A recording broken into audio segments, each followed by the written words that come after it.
boys. Let's hear for Rocky. Rocky, Rocky. All right, birds ready. They're going to go. Here's one on the front ball. Followed only by Sassy. Another ball for Rocky. Let's see who's going to win. And for the last ball. And Rocky wins. Sailor Row, what can you say about that? You guys lose this time. Hold it. We won another ring. They won another ring for you, Jerry. Are you sure about that? Do you want Sassy to lose again?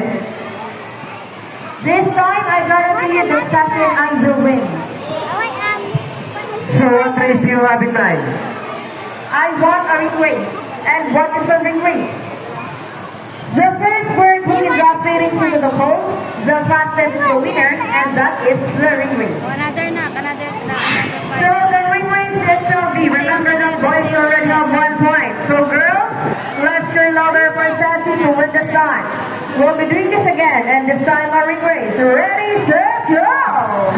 Here's wrong and first ring. Another ring for, oh, what's happening? Sassy Vino with 3 rings at the same time. And the winner is Sassy.